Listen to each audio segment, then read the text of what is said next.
Hello hello hello mic testing hello hello hello hello.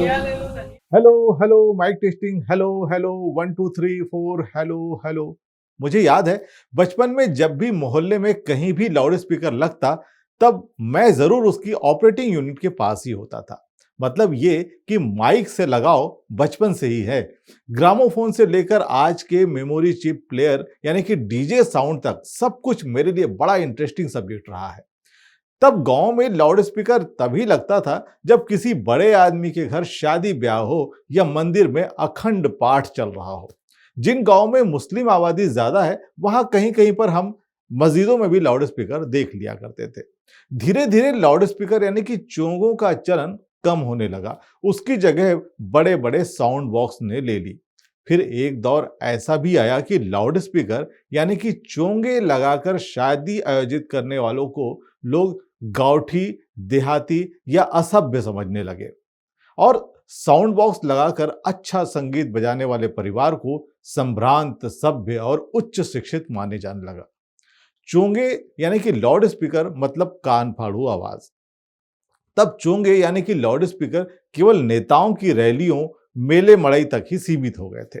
यानी जहां आम पब्लिक यानी कि ग्रामीण पब्लिक हो वहीं चोंगे या लाउड स्पीकर लगाए जाते और बड़े लोगों यानी कि सभ्य लोगों की पार्टियों में केवल साउंड बॉक्स पर हल्का मधुर संगीत बजता रहता था। लेकिन अब साउंड बॉक्स भी कान फाड़ू टाइप के आ गए हैं, जिसको लोग डीजे साउंड कहते हैं। कुछ लाउड स्पीकर के साथ मिक्स टाइप के भी आते हैं, लेकिन वो केवल बारात में लाइटिंग के साथ चलते हैं। अब आप सोच रहे होंगे ये क्या लाउड स्पीकर चोंगे की बात लेकर बैठ गया, है ना? मैं भी पिछले कुछ दिनों से यही सोच रहा हूं कि जब इतने सारे मसले हैं चर्चा के लिए, तो हमारा तथाकथित main stream media loud speaker पर क्यों अटक गया।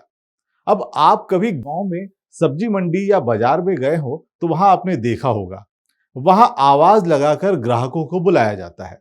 सब्जी वाले जो है उसके साथ साथ में उसके रेट भी बताते हैं, जैसे कि 20 रुपए का एक नींबू, 50 रुपए पाव पालक, ये सब बहुत सारी बातें आप वहां पर सुनते होंगे।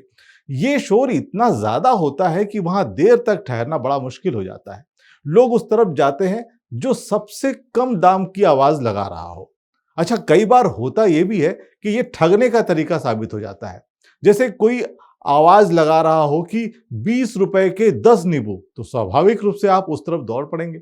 लेकिन वहां पहुंचकर पता चलता है कि वो तो छटे हुए और सड़े वाले नींबुओं का दाम बोल रहा है। यानी कि शहरों में आजकल सब्जियां बड़े बड़े मॉल में बिक रही है, वहां पर दाम बोलकर या आवाज लगाकर कोई नहीं बुलाता। वहां सब बिल्कुल शांति रहती है, बल्कि हल्के म्यूजिक वाले या फिर विज्ञापन की आवाज चलती रहती है। लोग चुपचाप खरीदते रहते हैं। लेकिन इसका मतलब ये नहीं कि वहां सब कुछ सस्ता मिल रहा है। दरअसल मॉल वाला आसपास की छोटी दुकानों को हटवाकर सारे ऑप्शन पहले ही खत्म कर चुका है। महंगाई का शोर वहां नहीं होता। जैसे कि पेट्रोल पंप पर भी कोई आवाज नहीं लगाता, वहां महंगे पेट्रोल का शोर बिल्कुल नहीं होता। वहां कोई ऑप्शन ही नहीं होता, खरीदना तो पड़ेगा। इसलिए यह शोर खरीदारों के दिमाग के अंदर होता है, आम आदमी के दिल में होता है। अब सब्जी मंडी के भाव का शोर दिल और दिमाग के इस शोर से परेशान होकर कोई सुसाइड न कर ले, इसलिए जो हमारे हुक्मरान हैं उन लोगों ने एक आइडिया निकाला कि महंगाई से परेशान लोगों का ध्यान जरा मंदिर मस्जिद के लाउड स्पीकर की तरफ मोड़ दिया जाए। व्हाट एन आइडिया सर जी। चलो जरा मन बहलाया जाए। वैसे भी धार्मिक मन थोड़ा जल्दी बहकाया, मेरा मतलब है कि बहलाया जा सकता है, क्योंकि धार्मिकता में ज्यादा सोचने विचारने की आजादी नहीं होती। वहां बस मान लेना पड़ता है। जैसे कि बचपन में गुरुजी हमें कहते थे मान लो। तो महंगाई, रोजी रोजगार, पढ़ाई सब छोड़कर फिलहाल आप लोग लाउड स्पीकर पर कंसंट्रेट कीजिए, ताकि आप सुसाइड लेवल तक ना पहुंच पाए। अरे भाई, ये लोग आपको आत्महत्या जैसे बड़े पाप से बचाना चाहते हैं। चलिए, अगर आप बचे रहे तो फिर मिलेंगे।